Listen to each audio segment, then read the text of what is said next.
Empat rumah di kawasan padat penduduk di Jalan Dermaga Durensawit, Jakarta Timur ludes terbakar. Petugas pemadam yang tiba di lokasi dibantu warga berjibaku memadamkan api.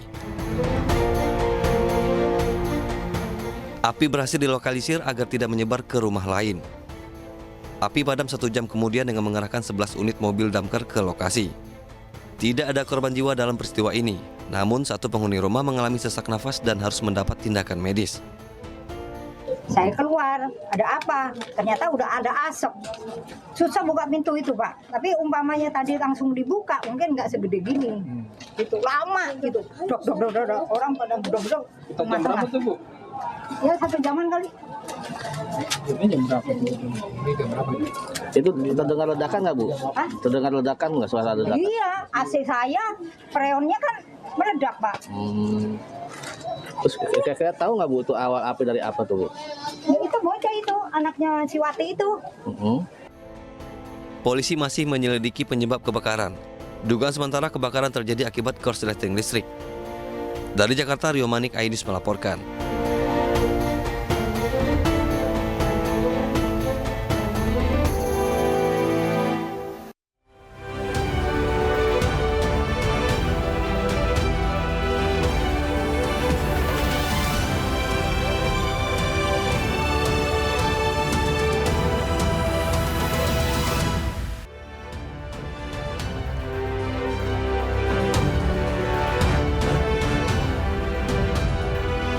Halo, selamat pagi pemirsa. iNews Pagi kembali hadir melengkapi informasi Anda pada pagi hari ini. Selain 3 berita utama tadi, sejumlah informasi menarik lainnya juga telah kami siapkan untuk Anda. Bersama saya Yasmina Tania. Dan saya Camar Haenda. Inilah iNews Pagi selengkapnya.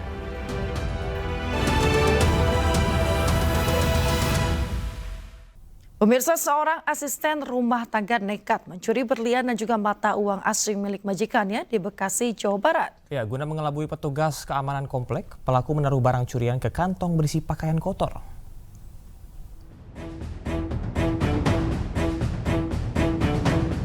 Seorang asisten rumah tangga, ER, 32 tahun terekam kamera saat kabur dari rumah majikannya. ER diketahui menggasak perhiasan serta mata uang asing senilai 300 juta rupiah lebih di perumahan Harapan Indah, Bekasi. Guna mengelabui petugas keamanan, pelaku menyimpan barang curiannya bersama pakaian kotor dan berdalih akan ke laundry.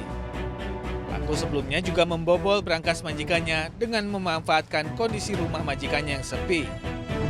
Korban mengaku sangat menyayangkan aksi ART-nya yang sudah bekerja belasan tahun di rumahnya.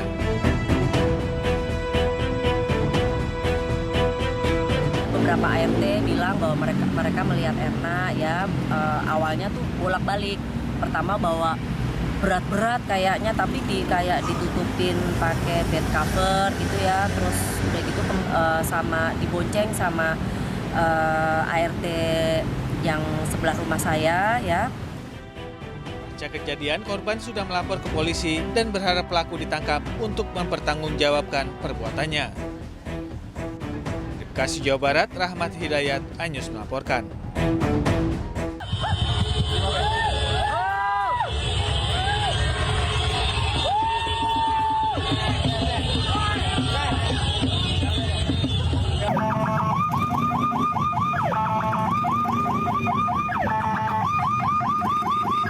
Nah, ini info terbarunya kondisi di Lewi Malang, depan Bakmi Golek sampai dengan Cimori.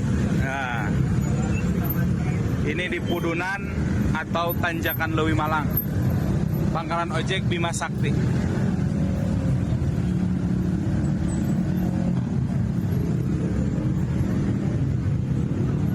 Luar biasa, ini kita jalur naik ya, jalur naik one way. Harusnya udah selesai jam 12 jam 1-an one way ke atas.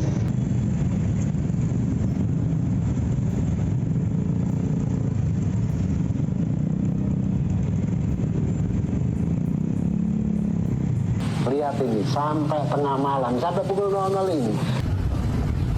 Ampun. Ini udah di atas, Mai. Udah ngelewatin Gunung Mas sama waktu itu. Aku sampai nongkrong, Mai, macetnya.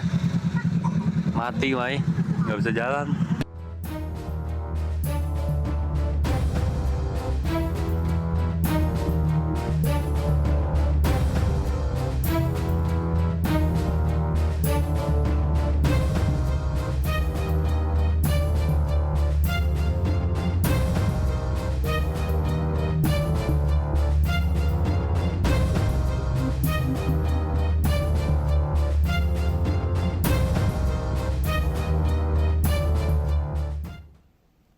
Pemirsa, Senin malam di hari terakhir libur panjang akhir pekan, kawasan Puncak terpantau ramai lancar.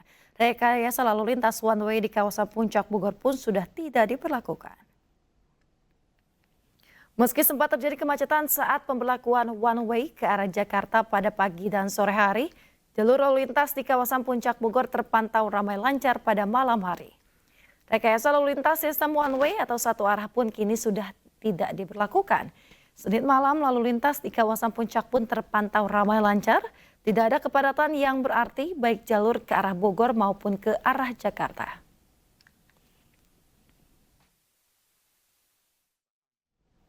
Pemirsa, pada momen libur panjang Maulid Nabi, arus lalu lintas di kawasan wisata Puncak Kabupaten Bogor sempat macet parah pada kedua arah.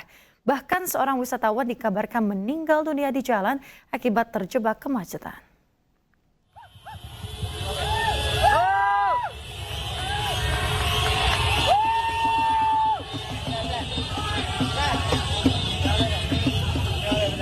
Luar biasa, ini kita jalur naik ya, jalur naik one way. Harusnya udah selesai jam 12 jam 1-an one way. Beginilah arus lalu lintas di kawasan wisata Gunung Mas Cisarua, Kabupaten Bogor, Jawa Barat pada Senin pagi. Lalu lintas kendaraan dua arah mengalami kemacetan parah, baik dari arah Cianjur menuju Jakarta maupun dari arah sebaliknya. Kemacetan terjadi sekitar 3 km dimulai dari Pasar Cisarua hingga Riung Gunung. Nah, ini info terbarunya kondisi di Lewi Malang, depan Bakmi Golek sampai dengan Cimori. Nah, ini di Pudunan atau Tanjakan Lewi Malang. Ampun.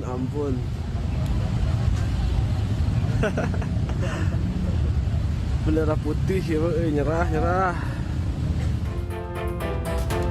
Kemacetan terjadi sejak hari Sabtu lalu bertepatan dengan momen libur panjang Maulid Nabi.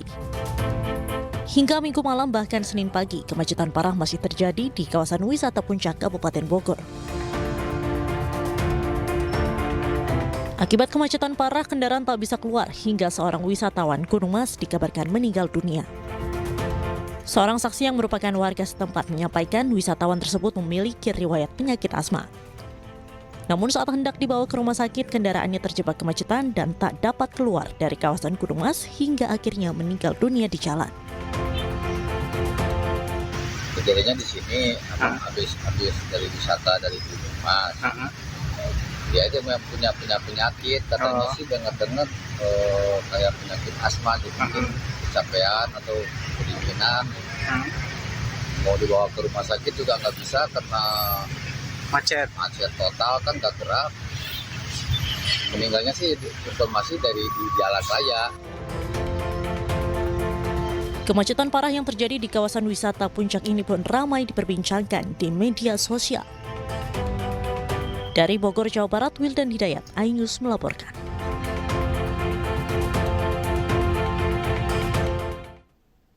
Pemirsa, seorang wisatawan meninggal dunia di jalan saat terjebak kemacetan panjang di kawasan Gunung Mas, Puncak Kabupaten Bogor, Jawa Barat.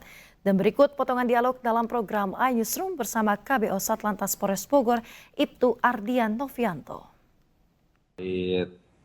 Ada wisatawan yang berada di kawasan wisata Gunung Mas itu meninggal dunia dikarenakan pusing, informasinya pusing dan sesak nafas. Memang punya riwayat asma. Untuk yang kami tanyakan terhadap keluarganya, namun demikian memang kondisinya memang pada saat itu masih berada di dalam kawasan wisata Gunung Mas. Dan arus lalu lintasnya memang masih cukup padat, yang mana kami sedang upayakan untuk memperlancar arus kendaraan pada saat pagi, siang, sampai dengan malam hari. Kami berinisiatif untuk mendatangkan ambulan, dan alhamdulillah pada malam hari setelah ambulan datang, kami bawa dan dikawal sampai dengan masuk ke masuk jalur jalan tol. Oke. Informasi yang Anda dapatkan, yang meninggal ini warga mana, Pak? Untuk yang meninggal itu dari warga Jakarta. Oke. Namanya Ibu Nimih ya. Oke. Jakarta Timur, Cipayung, Jakarta Timur. Umurnya 56 tahun. Itu memang volume kendaraan yang sama, pertemuan antara volume kendaraan yang sama, baik itu kendaraan yang akan menuju puncak, dari Jakarta menuju puncak di pagi hari, dengan volume kendaraan yang akan turun, itu terakumulasi di waktu yang sama, di pukul 12 sampai di pukul 15.00, sehingga penguraian arus dari kedua arah tersebut memang cukup lama. Pemirsa, arus lalu lintas di ruas Jalan Tol Cipularang, Purwakarta, Jawa Barat dari arah Bandung menuju Jakarta terpantau padat merayap. Kepadatan didominasi kendaraan pribadi yang kembali menuju ke Jabodetabek. Beginilah pemirsa suasana arus kendaraan dari arah Bandung menuju Jakarta di ruas Tol Cipularang, kilometer 79 sekitar daerah Maracang, Kecamatan Babakan, Cikau, Purwakarta, Jawa Barat padat merayap pada Senin malam. Kendaraan didominasi mobil pribadi yang akan kembali menuju Jakarta dan sekitarnya. Kepadatan arus balik menuju arah Jakarta sempat mengular hampir di sepanjang ruas Tol Cipularang wilayah Purwakarta. Diperkirakan kepadatan arus balik akan terjadi hingga Selasa dini hari. Sementara itu arus arah sebaliknya dari Jakarta menuju Bandung relatif normal.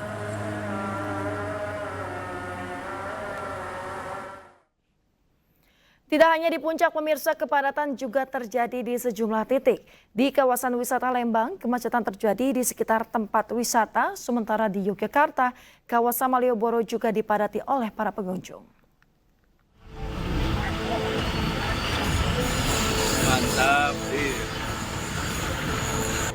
Suasana jalan-jalan di Kota Bandung padat merayap. Kendaraan yang melewati jalan-jalan protokol harus mengantri, terutama menuju kawasan wisata Lembang. Titik kepadatan terjadi di berbagai lokasi wisata seperti sentra kuliner dan wahana permainan. Lantaran warga dari Bandung dan Jakarta banyak yang memilih untuk habiskan libur panjang di kawasan wisata Lembang.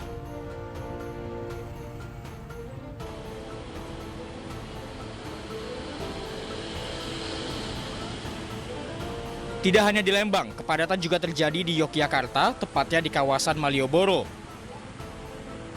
Jalur masuk menuju Jalan Malioboro seperti Jalan Mataram dan Jalan Abu Bakar Ali dipadati macet total. Warga harus menunggu berjam-jam untuk bisa masuk ke kawasan Malioboro. Selain kendaraan, Jalan Malioboro juga dipenuhi wisatawan dari berbagai daerah. Warga yang datang dari berbagai daerah ini datang ke Malioboro untuk menikmati liburan panjang. Sementara itu, kepadatan di kawasan Malioboro diprediksi akan terjadi hingga Senin 16 September 2024. Tim Liputan, iNews melaporkan.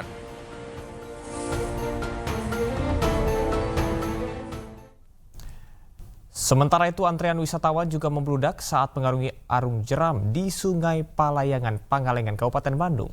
Peristiwa tersebut terjadi saat libur panjang akhir pekan hingga viral di media sosial.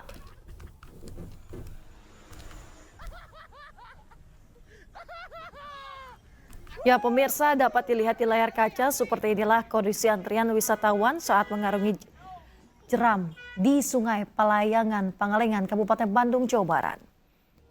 Antrian panjang dan terjebak macet tidak hanya terjadi saat berada di jalan raya, namun juga terjadi di sungai saat menikmati wisata arung jeram yang berlangsung pada libur panjang akhir pekan kemarin. Kondisi kemacetan dan juga membludaknya wisatawan tersebut menjadi viral di media sosial.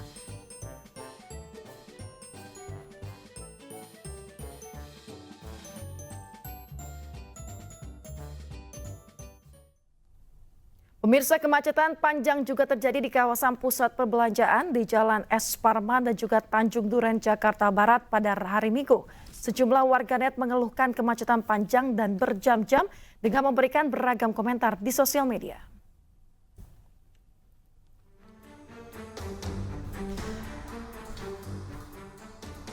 Kemacetan panjang mewarnai salah satu kawasan pusat perbelanjaan yang berada di Jalan S. Parman dan Tanjung Duren, Jakarta Barat pada Minggu kemarin.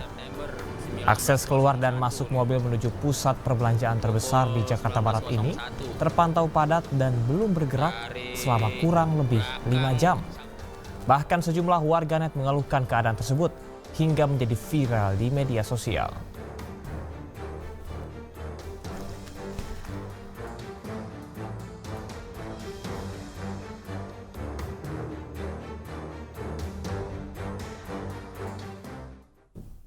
Pemirsa, Taman Impian Jaya Ancol dan juga Kebun Binatang Ragunan menjadi tempat wisata yang banyak dikunjungi oleh warga Jakarta saat libur panjang.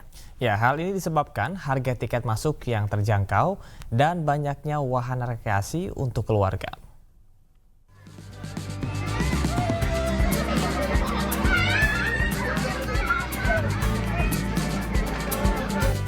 Geliat masyarakat berlibur tampak di salah satu tempat wisata di Taman Impian Jaya Ancol, Jakarta Utara. Di momen libur panjang kali ini, ribuan warga mendatangi Pantai Ancol sejak pukul 9 pagi. Taman Impian Jaya Ancol menjadi salah satu tempat pilihan berlibur warga Jakarta dan sekitarnya. Pantai Ancol menjadi favorit warga Jakarta dan sekitarnya untuk menghabiskan waktu. Selain tiket masuk yang terjangkau, pengunjung juga bisa menikmati beragam sarana rekreasi seperti wahana air atau hanya sekedar duduk santai menikmati keindahan suasana pantai. Iya, kita lagi liburan aja karena kan selama ini kan emang jarang banget keluar sama keluarga. Jadi ada kesempatan liburan di sini. Ke Ancol. Pertama, irit. Kedua, pantai mana lagi sih kalau nggak Ancol ya kan di Jakarta. Terus ketiga juga kita kan luas ya, jadi kalau misalnya mau ke Dufan, SeaWorld dan pantai gitu. Selain Pantai Ancol, Taman Marga Satwa Ragunan (TMR) di Jakarta Selatan juga menjadi salah satu lokasi favorit warga Jakarta dan sekitarnya dalam menghabiskan waktu libur bersama keluarga. Dengan membayar tiket masuk Rp4.000 untuk dewasa dan Rp3.000 untuk anak-anak, pengunjung dapat menghabiskan waktu bersama keluarga sambil melihat berbagai jenis satwa asli Indonesia dan juga satwa dari berbagai negara lain. Masyarakat juga dapat menikmati wahana rekreasi lain seperti perahu angsa dan kereta keliling dengan tiket yang juga terjangkau. Di masa libur panjang akhir pekan, diperkirakan lonjakan pengunjung rata-rata mengunjungi Taman Marga Satwa Ragunan mencapai 59.000 hingga 60.000 pengunjung. Dari Jakarta, Tim Liputan iNews melaporkan. Pemirsa, momen arus balik usai libur panjang di Stasiun Pasar Senen, Jakarta terpantau ramai penumpang.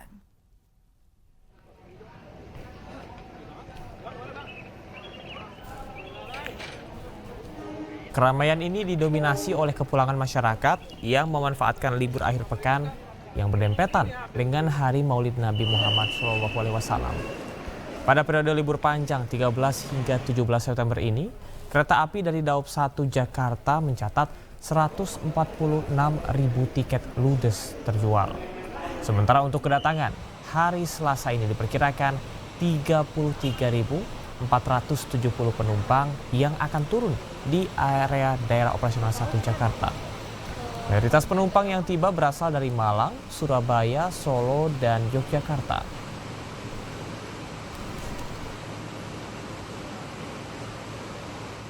Kita ke informasi selanjutnya, pemirsa. 2 warga Sidoarjo diamankan polisi setelah videonya yang memamerkan senjata api viral di media sosial. Polisi masih mendalami adanya unsur pidana dan juga izin kepemilikan senjata ini. Ngasih kabeh nyantai kabeh iki. Bu ngopo kabeh iki karo. Tapi kan duit ini apa yang begini? Inilah video tersebar di media sosial dan menjadi perhatian warganet. Belum diketahui apa motif dari sang pemilik senjata memamerkannya DSST bersama rekannya di area Gor Sidoarjo. Dalam video ini, tampak seorang pria memamerkan 1 buah senjata dan 6 buah amunisinya. Tak ayal, video berdurasi 59 detik ini viral di media sosial.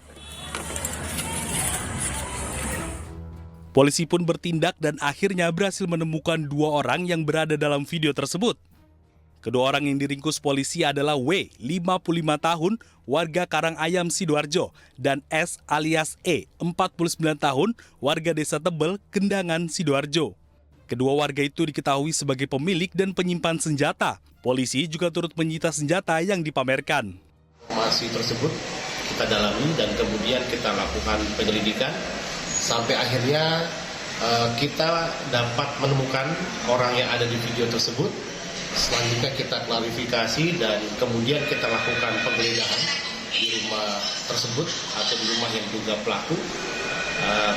Tim menemukan adanya 1 atau sepucuk senjata yang diduga senjata api rakitan berikut dengan amunisi aktif.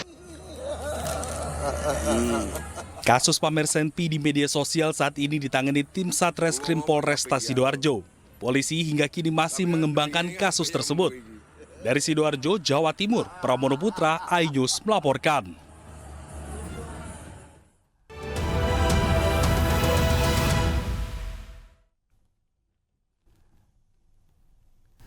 Sementara itu, bakal calon Wakil Gubernur Jakarta Rano Karno mengunjungi 2 lokasi di Jakarta Barat untuk bertatap muka dengan warga. Rano Karno berjanji akan melanjutkan program KJP jika memenangkan Pilgub mendatang.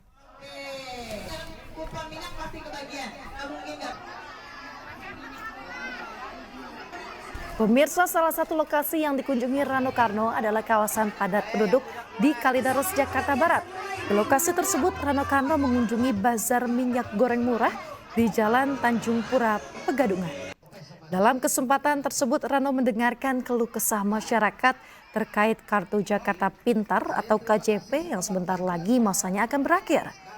Rano menyatakan akan melanjutkan program KJP jika menang dalam kontestasi Pilgub 2024. Menurutnya, program KJP telah banyak membantu siswa dari keluarga kurang mampu dalam pembiayaan pendidikan dan juga akan menjadi prioritas utama visi pasangan Prabowo Rano. Simpel, sekolah. Misal bang, di sini dulu ada PAUD, sekarang PAUDnya jauh. Nah itu kan harus kita dengar. SD, SMP ada nggak? Ada bang, tapi jauh. Nah ini kan, ini bagian bagaimana cara kita mendekati ini. Tapi kan kita mesti jumlah, maaf nih, bangun sekolah itu kan harus punya standar. SD misalnya berapa? Wah bang, di sini anak-anak cuman maaf, 30 orang. Ya nggak mungkin kita bikin SD sampai jadi kelas 1 sampai kelas 6 kan? Pemirsa, tim pemenangan pasangan bakal calon gubernur dan wakil gubernur Jakarta Ridwan Kamil dan Suswono atau Rido hari ini menggelar pertemuan di Hutan Kota Pelataran Senayan, Jakarta. Pertemuan ini merupakan rapat perdana pasangan Bacagub dan Bacawagub Jakarta dengan tim pemenangan dari semua partai pendukung.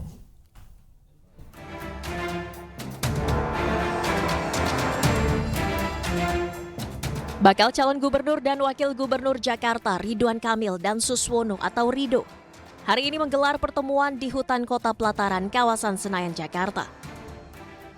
Pertemuan perdana dengan tim pemenangan pasangan dari semua partai pendukung tersebut dihadiri oleh Ketua Tim Pemenangan yakni Riza Patria serta Sufmi Dasko Ahmad, Ketua Harian DPP Partai Gerindra yang juga sebagai Ketua Dewan Pembina Tim Pemenangan Ridwan Kamil Suswono. Sufmi menyebutkan tim inti sudah menentukan beberapa kesimpulan untuk menjalankan kampanye. Sementara pembagian tugas juga sudah ditentukan dengan target 1 putaran untuk kemenangan Ridwan Kamil Suswono. Pilkada di daerah khusus Jakarta dan tadi kita sudah sampaikan beberapa strategi dan juga beberapa penugasan kepada baik anggota dewan terpilih maupun partai politik yang tergabung dalam Kiples. Pada anggota maupun pimpinan partai Kiples DKI yang daerah khusus Jakarta yang hadir pada hari ini. Kawan-kawan sih menargetkan begitu, tapi bagaimana caranya nanti biar direbukin lah sama kawan-kawan. Sementara itu, RK menambahkan bahwa struktur kepengurusan tim pemenangan melibatkan 70% anak muda sebagai wajah pemilik masa depan kota Jakarta. Ada puluhan, nanti sudah disepakati paling telat lusa, nanti kita laporkan ke media, sudah disetujui oleh Pak Dasko sebagai Ketua Dewan Pembina, strukturnya masih sama, insya Allah 70% anak-anak muda sebagai wajah pemilik masa depan Jakarta. Sementara tim pemenangan secara keseluruhan akan diumumkan 2 hari ke depan. Namun untuk jumlah orang yang bergabung di tim pemenangan saat ini masih dinamis karena akan ada pengurangan dan juga penambahan. Tim Liputan iNews melaporkan.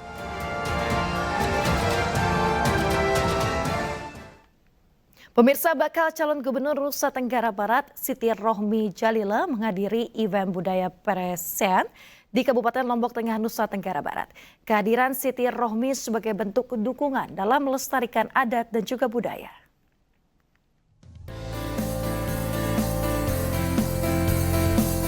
Bakal calon gubernur NTB dari Partai Perindo, Siti Rohmi Jalila, turut hadir menyaksikan atraksi adat Sasak Peresean di Desa Ungga, Kecamatan Praya, Barat Daya, Kabupaten Lombok Tengah. Di hadapan ribuan masyarakat, Siti Rohmi yang juga Ketua Dewan Pertimbangan DPW Partai Perindo NTB ini juga mencoba keseruan adu ketangkasan Peresean. Selain mengajak masyarakat untuk ikut melestarikan budaya sebagai aset daerah, Wakil Gubernur NTB 2019-2024 ini juga mendorong kaum muda termotivasi dengan nilai sportivitas yang terkandung dalam atraksi budaya Sasak ini. Ini salah satu budaya yang harus kita pertahankan ya. Dan ini juga mengajarkan sportivitas. Mereka setelah pressure itu setelah itu pelukan. Ya, jadi di situ nilainya. Dan saya ingin seluruh masyarakat muda, terutama anak mudanya termotivasi dengan itu. Sementara itu, tim relawan Rohmi Firin optimis pencapaian suara Bacagub NTB Siti Rohmi Jalila bersama Bacawagub NTB Musyafirin di Kabupaten Lombok Tengah dapat melebihi target hingga 200.000 suara. Dari hasil survei ya mungkin kita masih di antara 20-30%. Tapi ini fluktuatif lah. Nanti kita lihat perkembangannya. Karena kami sangat optimis Rohmi Firin ini melampaui target kita di Lombok Tengah yaitu 200.000 suara. Pasangan Rohmi Firin dengan jargonnya NTB maju dan berdaya saing berkomitmen memajukan NTB dalam berbagai sektor seperti peningkatan kualitas SDM, pendidikan, kesehatan, dan peningkatan kesejahteraan ekonomi kerakyatan. Dari Kabupaten Lombok Tengah, Emma Widiati iNews melaporkan.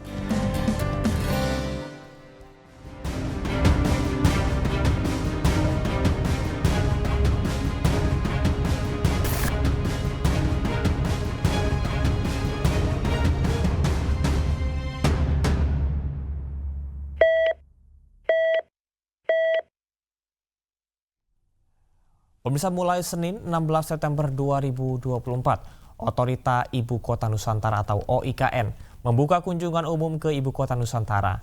Pengunjung berkesempatan untuk melihat Plaza Seremoni dan Taman Kusuma Bangsa Nusantara secara langsung.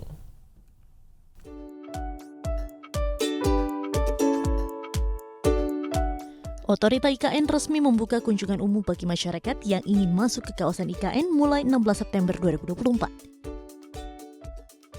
Bagi masyarakat yang berminat untuk berkunjung ke kawasan IKN, diharapkan dapat melakukan pendaftaran secara online terlebih dahulu melalui aplikasi IKN Now. Ini merupakan layanan digital terintegrasi Ibu Kota Nusantara atau IKN.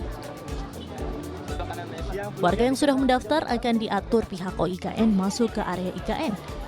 Kunjungan dapat dilakukan setiap harinya dari pukul 9.00 hingga pukul 17.00 waktu Indonesia Tengah. Selanjutnya pengunjung dilayani oleh bus transportasi EV Bus yang selanjutnya membawa para pengunjung masuk ke dalam area IKN dari rest area yang menjadi titik kumpul. Area yang dibuka sendiri yakni Plaza Seremoni dan Taman Kusuma Bangsa Nusantara. Meski diperuntukkan untuk umum, kawasan IKN saat ini masih dalam proses pembangunan dan mempertimbangkan aspek keamanan, ketertiban, serta keselamatan. Oleh karena itu, jumlah pengunjung dibatasi. Selama periode kunjungan, jumlah maksimal adalah 300 orang per hari. Di kunjungan terbuka ini adalah yang perdana 16 September. Bagi masyarakat umum bisa menikmati kawasan inti pusat pemerintahan Ibu Kota Nusantara. Jadi tujuannya adalah agar masyarakat bisa melihat sendiri bagaimana pembangunan Ibu Kota Nusantara ini berlangsung dan bagaimana pengerjaan bangunan-bangunan yang sangat indah. Sementara itu, salah satu pengunjung mengaku senang mendapatkan kesempatan untuk melihat langsung bagaimana progres pembangunan Ibu Kota Nusantara. Senang banget karena kesempatan untuk melihat IKN secara langsung, melihat pembangunan Ibu Kota Nusantara di kota kami, itu sangat excited sekali, sehingga kita rame-rame kesempatan tanggal merah untuk berkunjung ke sini. Dibukanya secara umum area IKN adalah kesempatan untuk merasakan semangat pembangunan Ibu Kota masa depan Indonesia. Dari kawasan Ibu Kota Nusantara, Mukmin Aziz, iNews melaporkan.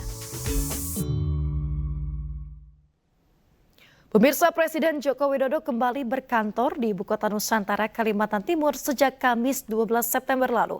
Menurut rencana, Presiden akan berkantor hingga tanggal 19 Oktober 2024 atau tepat sehari sebelum pelantikan Presiden terpilih dan Wakil Presiden terpilih.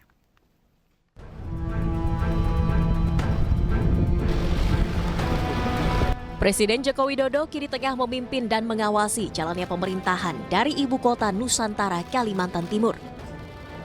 Presiden Jokowi direncanakan berkantor selama kurang lebih 40 hari di IKN, hingga pelantikan Presiden dan Wakil Presiden terpilih pada 19 Oktober 2024 mendatang. Sejumlah rangkaian kegiatan dilakukan Presiden di IKN. Pada Kamis 12 September 2024 lalu, kegiatan Presiden Jokowi dimulai dengan memberikan arahan kepada jajaran TNI Polri di Istana Negara Ibu Kota Nusantara. Jokowi meminta TNI dan Polri menjaga stabilitas menjelang pelantikan Presiden dan Wakil Presiden terpilih Prabowo Subianto dan Gibran Rakabuming Raka. Ia juga meminta TNI Polri mendukung transisi pemerintahan agar proses transisi berjalan baik dan lancar. Setelah itu, Presiden Jokowi memimpin sidang kabinet paripurna terakhir di Istana Garuda, Ibu Kota Nusantara, Jumat pagi, yang diikuti oleh seluruh jajaran Menteri Kabinet Indonesia Maju. Presiden meminta kepada seluruh menteri untuk menuntaskan program kerja sebelum masa Kabinet Indonesia Maju berakhir, serta mempersiapkan transisi pemerintahan dan mendukung program kerja Presiden dan Wakil Presiden terpilih. Presiden Jokowi kemudian kembali menyampaikan permintaan maaf kepada seluruh menteri kabinet. Masa pemerintahan Jokowi Ma'ruf Amin akan berakhir pada 20 Oktober 2024 mendatang dan digantikan Presiden dan Wakil Presiden terpilih Prabowo Subianto, Gibran Rakabuming Raka. Tim Liputan iNews melaporkan. Menteri Pariwisata dan Ekonomi Kreatif Sandiaga Salahuddin Uno mengungkapkan sejumlah capaian positif sektor parekraf pasca sidang Kabinet Paripurna di Istana Garuda Ibu Kota Nusantara, Kalimantan Timur. Salah satunya adalah tingkat pariwisata yang semakin berkualitas dan partisipasi publik yang semakin tinggi.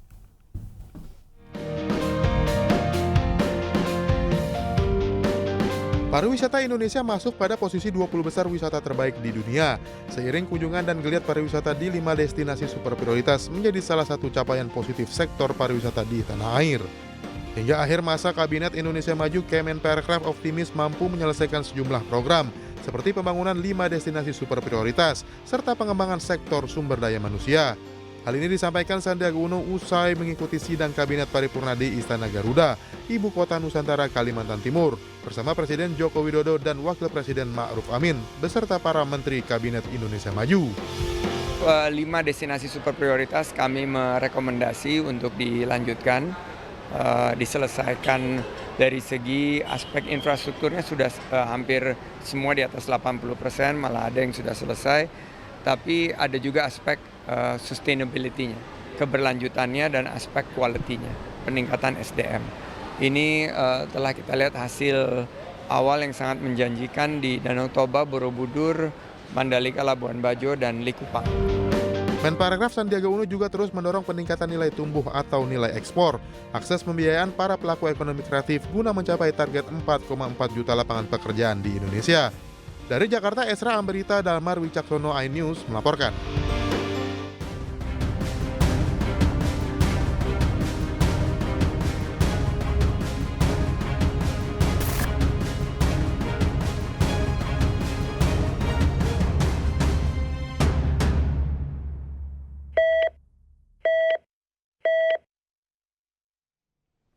Pemirsa, Menko PMK resmi menutup Musabaqah Tilawatil Quran Nasional ke-30 di Samarinda, Kalimantan Timur.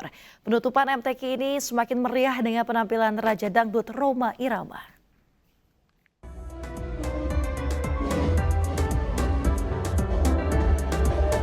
Warga tumpah ruah saat menyaksikan penutupan Musabaqah Tilawatil Quran Nasional ke-30 di Gor Kadrioning, Samarinda, Kalimantan Timur, Minggu malam.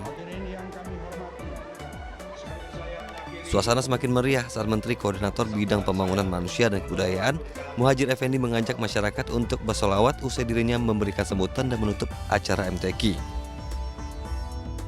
Menko PMK Muhadjir Effendi menitipkan pesan dari Presiden agar MTQ ini tidak hanya sebatas kompetisi, namun hal yang paling penting adalah gerakan mencintai Al-Quran dan menerapkan nilai-nilai Al-Quran di kehidupan sehari-hari.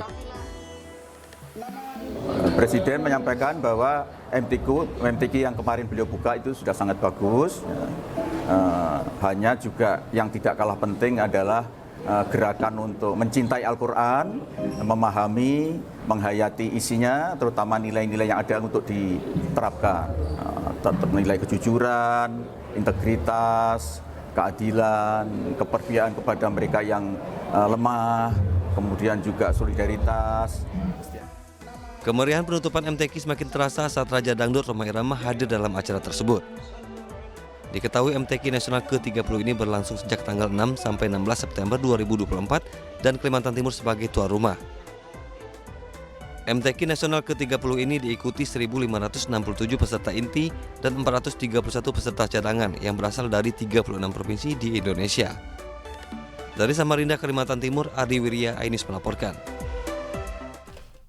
Pemirsa, Provinsi Kalimantan Timur mengukir sejarah dengan menjadi juara umum Musabaqah Tilawatil Quran Nasional ke-36.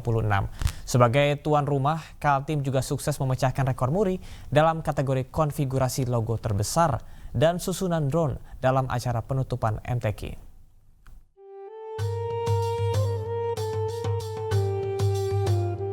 Piala bergilir Musabaqah Tilawatil Quran Nasional ke-30 akhirnya menjadi milik Kafilah Kalimantan Timur. Hal ini setelah Dewan Hakim memutuskan Kalimantan Timur menjadi juara umum dengan jumlah poin 579.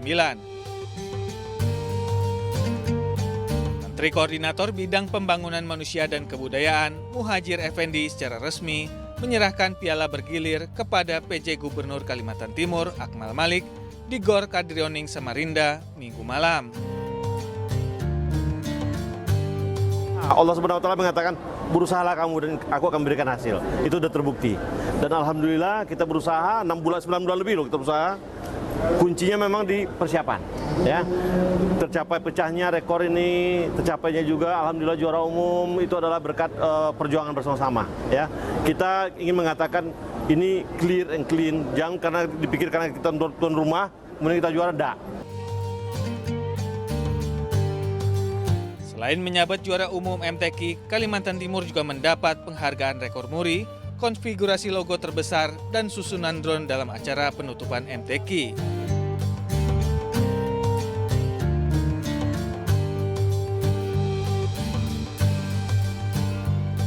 Sebanyak 500 drone diterbangkan dengan membentuk berbagai macam konfigurasi logo. Kalau muri kan memang hanya akan mencatatnya pada hari ini. Jadi kita akan serahkan piagam penghargaan tadi sudah selesai dan oleh karenanya ini juga masuk dalam catatan muri yang baru. Kemeriahan penutupan MTQ semakin terasa saat Raja Dangdut Rhoma Irama menghibur dengan lagu-lagu bernuansa religi.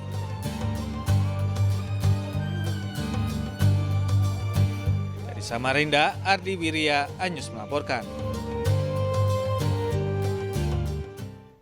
Sementara itu pemirsa, usai digambleng selama 90 hari, 461 prajurit petarung marinir mengikuti proses penyematan baret ungu di Pantai Baruna Kondang, Iwa, Malang, Jawa Timur.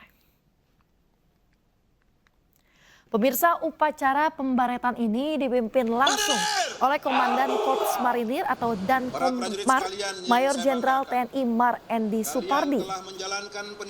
Sebelum menerima pembaretan, pemirsa, para prajurit harus mampu melewati 5 tahapan pelatihan.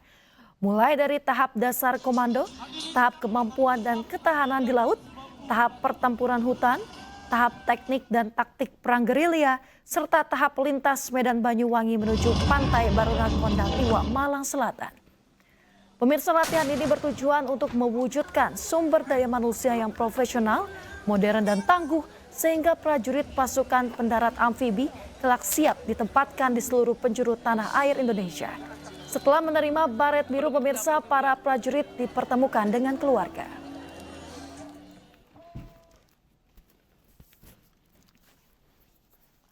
Pemirsa, terima kasih Anda masih di Anyus Pagi bersama dengan saya Camar Haenda dan rekan saya Yasmin Atania. Dan demikian tadi adalah berita pilihan dalam Anyus Pagi hari ini. Kita akan ke informasi berikutnya. Ya pemirsa, informasi selanjutnya adalah mengenai tim e-sport Nusa Tenggara Barat yang berhasil mengalahkan tim Sumatera Barat dengan skor 2-0 dalam pertandingan Mobile Legends Bang Bang. Selain tim dari NTB dan Sumbar, NTB dan Sumbar, tuan rumah Sumatera Utara juga bertanding melawan Provinsi Banten.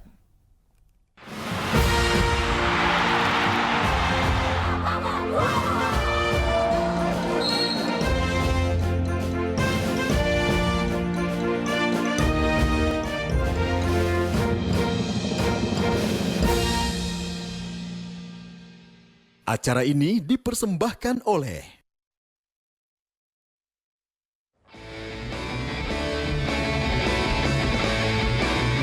Cabang Olahraga e-sport mempertandingkan game Mobile Legends antara Sumatera Barat melawan Nusa Tenggara Barat pada PON ke-21 Aceh Sumut di Ballroom MICC, Medan, Senin siang.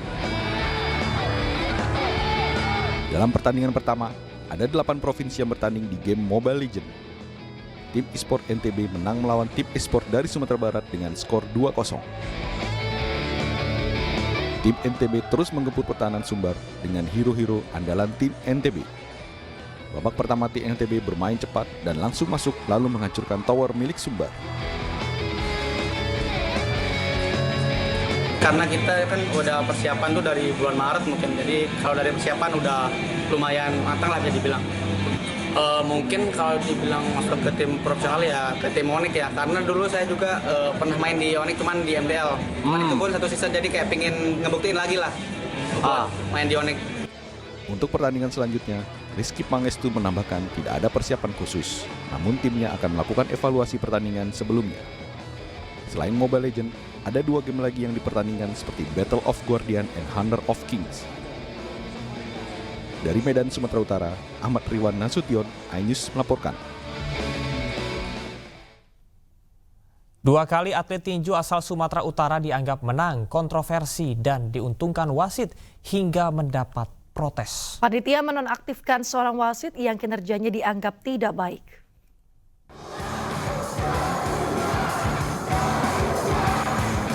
Pertandingan cabur tinju PON 21 Aceh Sumut 2024 antara Joshua Haryanja, petinju tuan rumah Sumatera Utara melawan Rusdianto Suku, asal Lampung di nomor 75-80 kg putra kembali memicu kontroversi. Wasit dianggap tidak bagus memimpin pertandingan karena menguntungkan tuan rumah, hingga beberapa kali memunculkan protes dari pihak Lampung.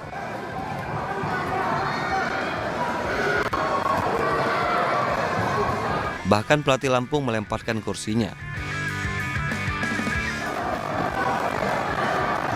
Petinju tuan rumah kemudian memenangkan pertandingan dengan skor 4-1. Usai pertandingan, panitia besar tinju PON melakukan evaluasi kepada wasit tersebut dan menemukan ada kesalahan yang diperbuat. Wasit tersebut kemudian dinonaktifkan dari segala pertandingan di PON. Sementara pelatih yang melempar kursi dilarang memimpin atletnya selama PON berlangsung. Semua pelatih harus mengerti. Pelatih tidak usah lagi curiga sekarang, tidak perlu. Tanpa pelatih komplain, semua wasit hakim yang tidak menjalankan kinerjanya dengan baik dan benar sesuai aturan, kita suspend. tanpa dikomplain siapapun. Sebelumnya protes juga sempat dilayangkan kontingen asal Papua Pegunungan yang menganggap harusnya menang saat melawan atlet asal Sumut. Namun protes tersebut telah selesai setelah diberi penjelasan oleh panitia penyelenggara. Dari Pematang Siantar, Sumatera Utara, Dharma Setiawan Ainis melaporkan. Pemirsa, hujan deras yang mengguyur Aceh Besar mengakibatkan venue cabang olahraga menembak banjir. Beberapa bagian di dalam arena menembak juga roboh diterpa angin kencang.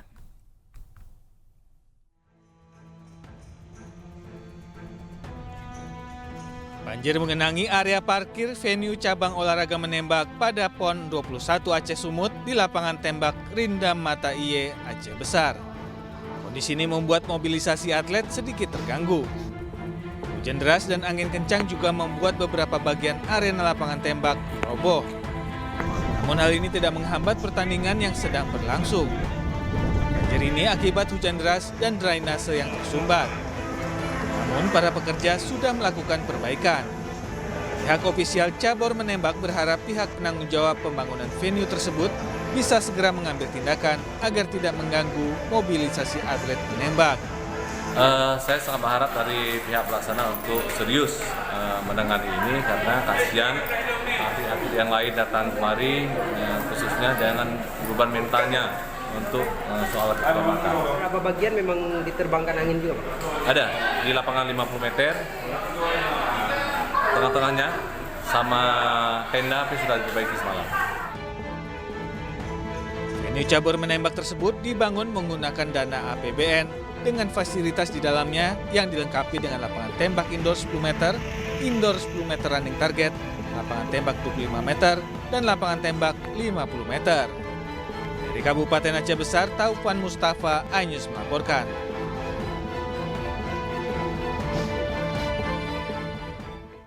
Tim voli putra Jawa Tengah melaju ke semifinal PON ke-21. Hasil ini didapat dengan mengalahkan tim Sulawesi Tengah 3 set langsung. Nomor 9, Doni Haryono. Tim voli putra Jawa Tengah melaju ke semifinal PON ke-21. Nomor 7. Hasil ini didapat dengan mengalahkan tim Sulawesi Tengah pada laga perempat final di Gor Bola Voli Indoor Sumatera Utara Sport Center Deli Serdang. 25-15. Jawa Tengah menang lewat 3 set langsung.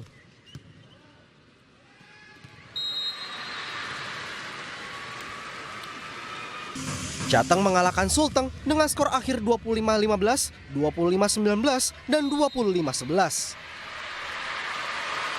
Di semifinal, Jawa Tengah akan menghadapi pemenang dari laga Sumatera Utara melawan Jakarta.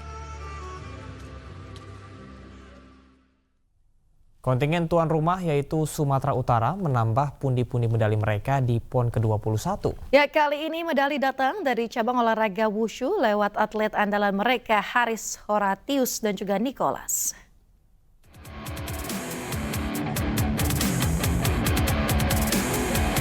Kontingen tuan rumah yaitu Sumatera Utara menambah pundi medali mereka di PON ke-21 di cabang olahraga wushu. Medali datang dari Haris Horatius dari nomor Nandau dan Nanggun Putra. Haris tampil solid saat bermain senjata Thoya. Alhasil, Haris mencatat nilai akhir 19.306 untuk membawanya berdiri di podium tertinggi. Ini jadi emas kedua Haris di cabang olahraga wushu PON ke-21. Tidak mau ketinggalan, Nicholas yang sebelumnya meraih emas di nomor Tai Chi Kwan memenuhi ambisinya meraih emas di nomor Tai Chi Jian usai meraih poin tertinggi yaitu 9.636. Raihan ini menjadi emas kedua di cabang olahraga wushu bagi kontingen Sumatera Utara. Dari Deli Serdang, Sumatera Utara, Yuda Bahar, iNews melaporkan.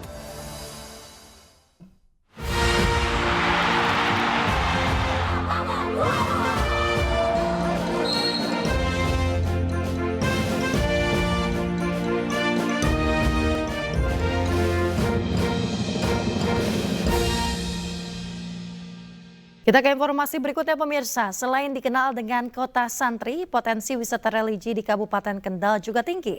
Ya, untuk mempromosikan potensi wisata santri dilibatkan sebagai Duta Wisata Religi Kendal.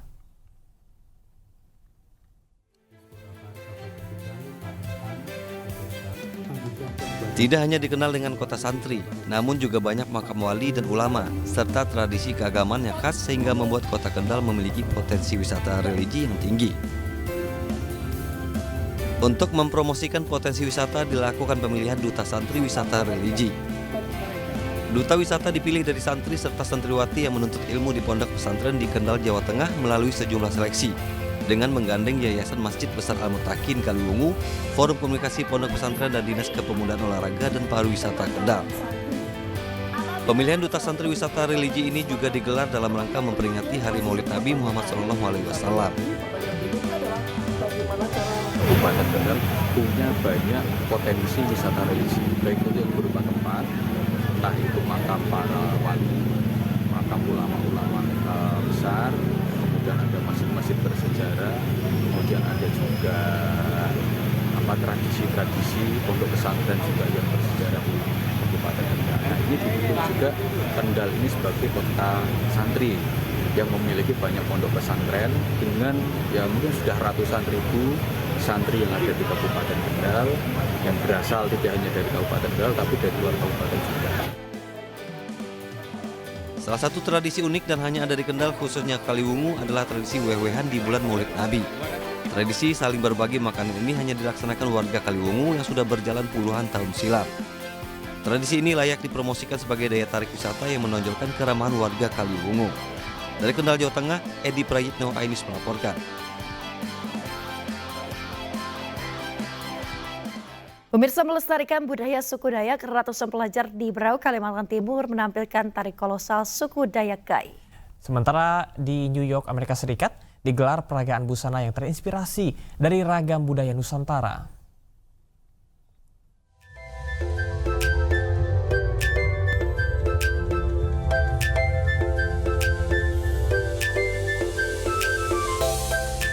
Berlokasi di lapangan pemuda Tanjung Redep, Kabupaten Berau, ratusan pelajar dari berbagai sekolah menampilkan tari kolosal suku Dayak Gai dari desa Tumbit, Dayak. Tari kolosal ini menceritakan kehidupan warga Dayak Gai yang hidup damai dan arif serta bijaksana dalam menjaga budaya serta adat istiadat leluhur melalui adat Bekudung Betiung. Selain tarian Dayak Gai, tarian dari suku Banua dan Bajau juga ditampilkan sebagai simbol keramahan dan kebahagiaan suku Dayak dalam menjaga keharmonisan. Penampilan para penari dalam rangka ulang tahun ke-71 Kabupaten Berau dan hari ulang tahun ke-214 Kota Tanjung Redep ini disaksikan tokoh-tokoh daerah dan tokoh adat.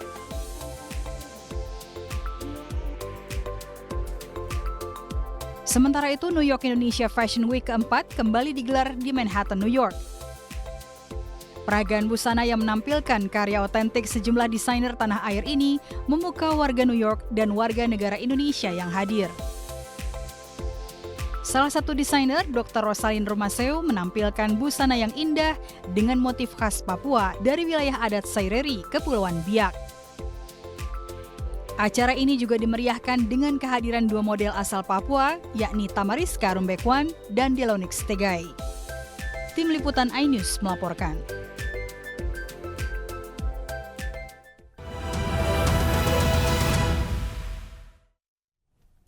Pemirsa, apakah Anda ingin membawa keluarga untuk wisata bersama tapi bingung mau kemana? Kini Anda tak perlu bingung lagi karena ada sebuah wahana rekreasi yang baru dibuka di sebuah mal di kawasan Cikarang, Jawa Barat. Ya, di sini Anda bisa bermain go-kart, ice skating hingga bungee jumping bersama dengan orang terkasih.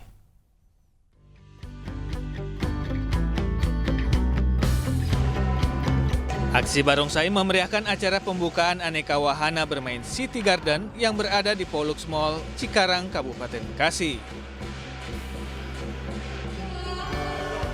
Pengguntingan pita oleh pihak Pollux Mall Cikarang dan Direksi City Garden menjadi tanda resmi dibukanya wahana bermain City Garden yang berada di lantai dasar Pollux Mall. Dan luas lebih dari 4.000 meter, wahana ini diklaim menjadi yang terbesar di Jawa Barat. Dengan harga masuk Rp35.000, pengunjung bisa menikmati aneka wahana mulai dari baby line, trampolin, mandi bola, hingga sepeda. targetnya itu untuk warga-warga Cikarang dan Bekasi tersebut ya. Kita juga mentargetkan untuk mendapatkan 5.000 orang sehari untuk bermain di rekreasi wahana City Garden Eat and Play. Untuk info terupdate dengan rombongan-rombongan atau special discount itu bisa dilihat diinfokan di citygarden.eatandplay di Instagram kami dan TikTok kami. Tujuannya kita udah jelas bahwa City Garden yang hadir di Polax Mall Cikarang merupakan satu wahana permainan yang terbesar ya, kurang lebih hampir di 5.000 meter persegi, di mana ini merupakan satu kans yang sangat besar untuk kita bisa menggait market di Cikarang dan sekitarnya. Dengan kondisi yang cukup berbeda ini untuk konsep permainan yang ada, tentunya ini akan menambah nilai plus untuk Polax Mall Cikarang. Sedangkan untuk permainan yang lebih seru, City Garden menawarkan wahana berbayar seperti rainbow slide, skating, go-kart, hingga bungee jumping. Tim Liputan iNews melaporkan.